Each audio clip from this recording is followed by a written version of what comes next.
Alright, looks like you're a long-range fighter trying to establish your range. Pawing with the jab. I don't know if I like that step. Doesn't look too clean, but it's alright.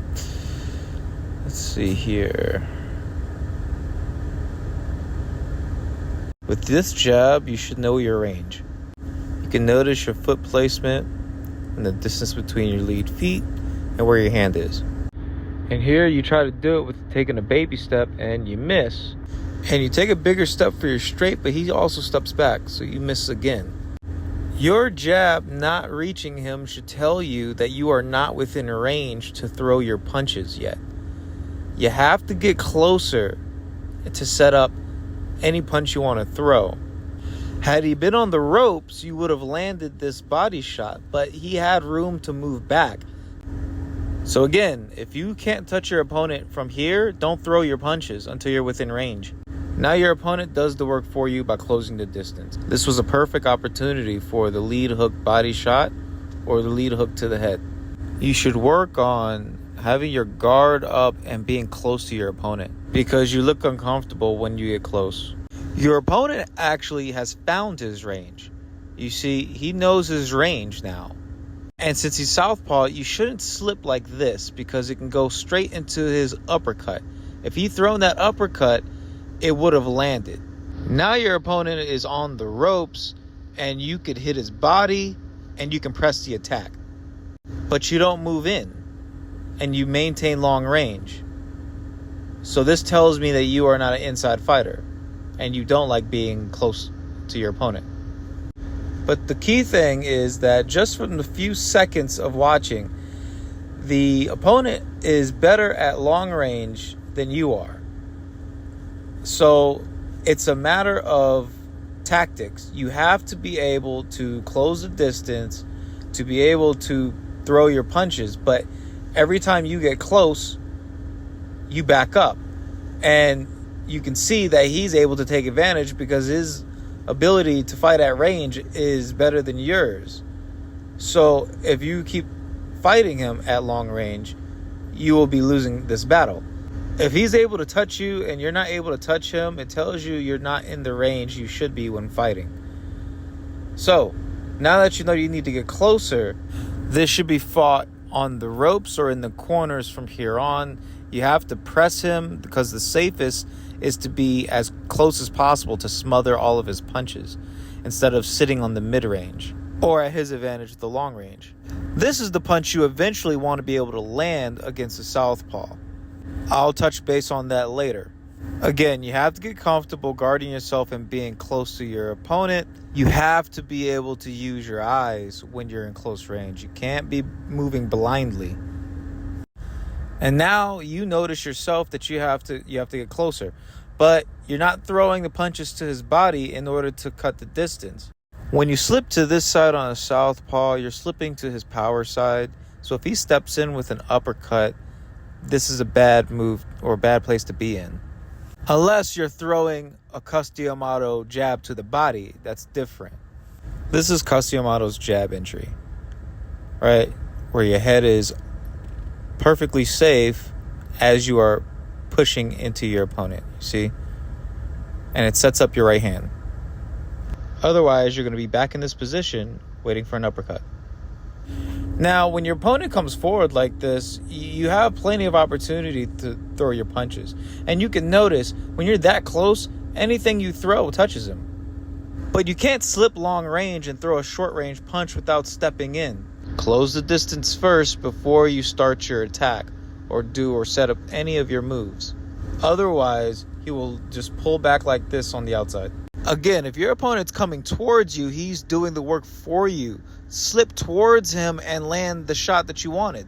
Slip to the left and you had the body shot. You have the head shot. You have any shot because you're within range. See, now you're just playing at his range when you need to close that distance.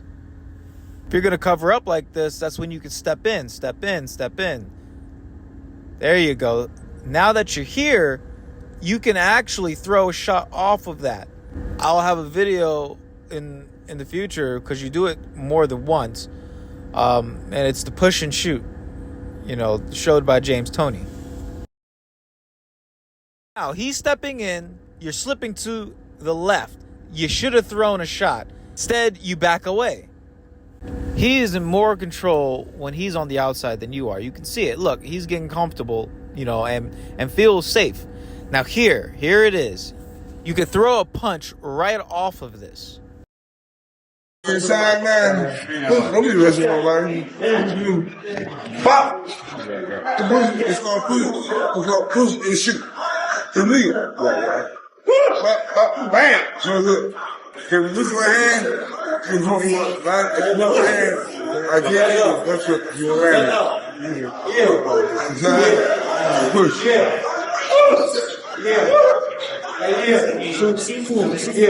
If you're going to get close enough to push him, you might as well punch him. These are just indicators that you should not be fighting at long range. Because he's able to land and you're not. That's a problem. You stay at that range, you're losing on points. If you just stay close, you're able to throw punches and land. Now, I like the sequence because here you measure, you did not hit him. But then you take a nice step in and you're able to touch him. And then you keep pressuring and keep stepping. Now, if you had kept on pressuring until he touched the ropes, that right hand would have been devastating. Keep backing him up like this until he touches the ropes before you unload that right hand. I like this too. Here you parry and you step in. But you can notice your shot is as if you're chasing him down at long range. You have to shorten your punch up when he's that close.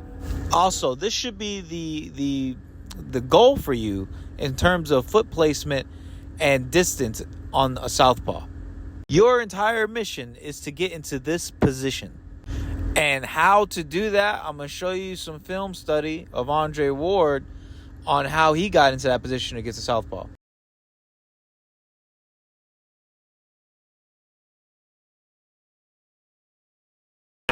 And these guys are aware of it, and they keep jockeying for position. I worry about their lead head.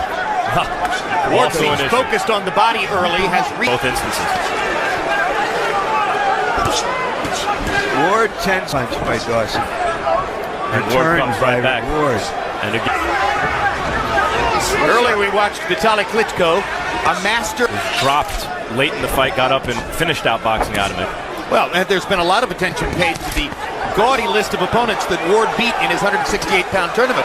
But as Dawson pointed out yesterday, I didn't just beat Thomas Adamek. I've got 2 wins.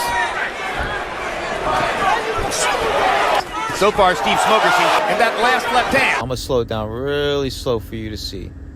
You see how he enters through the straight to the body.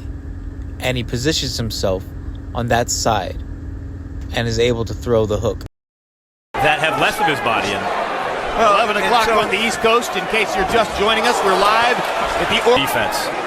And Ward's attitude is... What a defender.